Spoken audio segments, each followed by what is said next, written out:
What's going on, gamers? Chongo here with another commentary for you guys, and today the gameplay is of APB Reloaded. It's a PC game. I'll have a link in the description to that. And today's commentary is pretty much going to be me talking about why Microsoft is making me a PC gamer. So let's get into it. Now, I bought my gaming PC back in June, and I had been thinking about it a while beforehand, but it was just, I didn't really have a good desktop because my old desktop was absolutely terrible and it was probably close to 6 years old, and I used a laptop for gaming, which isn't really a good idea, and it couldn't really play many games at all. So instead of just buying an average computer that worked, I decided I was going to buy a proper gaming computer. And as soon as I bought it, I've noticed that I'm not really playing on my Xbox as much anymore. I still will turn it on every now and then, but for the most part, I'm actually just playing PC games. Now, I have owned my Xbox 360 for 6 years, although I have gone through some with Red Rings of Death and that kind of stuff. But I was originally just a Xbox gamer, and I did occasionally play PC games. I wasn't really a PC gamer, to say. But now, it's sort of like, what's the point of buying a game on my Xbox if I can buy it on my PC and play a much better quality? That's the sort of arguments I'm getting, and I'm sort of sitting there thinking that if I've got a PC that's able to run these things and this high quality better than the Xbox, there's no real point paying extra for the game on Xbox when it doesn't even play as good as it does on PC. Now, the reason I'm saying Microsoft has made me a PC gamer is because the current hardware in the Xbox 360 is 7 years old, so they've dragged this out, and it's the longest gaming console generation ever.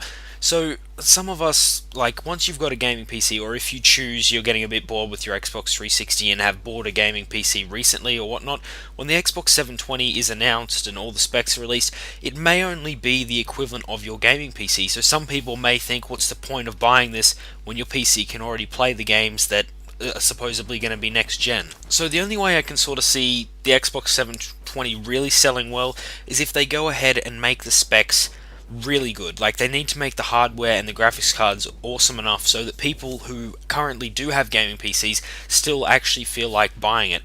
Like, I'm actually not 100% sure if I'm actually going to get the Xbox 720, because although I am sort of a Microsoft fanboy or whatnot, it's just at the moment I can see, like, most people are predicting the new or next gen consoles are going to come out end of next year, and by that point I would have been playing my gaming PC for over a year, so I would be used to it, and I wouldn't have this whole thing where I need a controller. I'd be pretty good with a mouse and keyboard, so I may not actually even want to buy it. So even if the graphics are slightly better than my PC, I might just want to upgrade that because I'll be already used to it with, like, playing it for a year instead of buying the Xbox 720. And currently PCs are quite superior to consoles, just in the fact that when you go to play a game on PC, there are heaps of free-to-play models for games, so you don't really need to go out and buy a game and all that kind of stuff like what you have to do for consoles.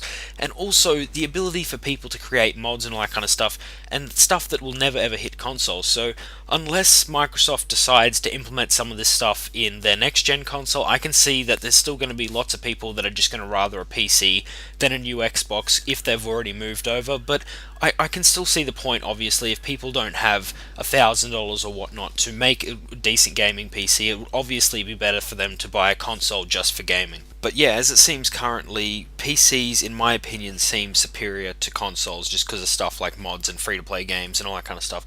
But I guess only time will tell to see if next-gen consoles will actually implement some of these features. It would be interesting to see, because I've also heard some rumors about maybe Windows 8 running on the next Xbox. I don't know if that's actually going to happen or not, but if it did do something like that and allowed mods, then I suppose that would bring the consoles up to the standard of PC a little bit more, but I guess we'll have to see. Many developers have already said that they don't really believe consoles are going to be around for much longer. They reckon it's just going to be PCs and that kind of stuff. But in my opinion, what may happen is you might see PlayStation and Xbox making their console more of a PC and basically just releasing it, so instead of you custom selecting parts, you can buy the Xbox branded PC, and I suppose each one would be specific, but it would pretty much be a PC. It would just be called the Xbox or something like that. I guess we'll have to see if this is something that would actually happen in the future, so I guess time will tell if that's actually what consoles will transform into, or if they'll just die out and we'll just end up with plain PCs. Also, in the description below I will put the specs for my PC if you want to check that out. And this brings me to the end of my commentary, so if you liked it, give it a like, and if you've got any comments on whether you actually are going to get the new Xbox or if you want to move into PC gaming, put them below, and if you want to see more videos like this, subscribe. See you guys next time.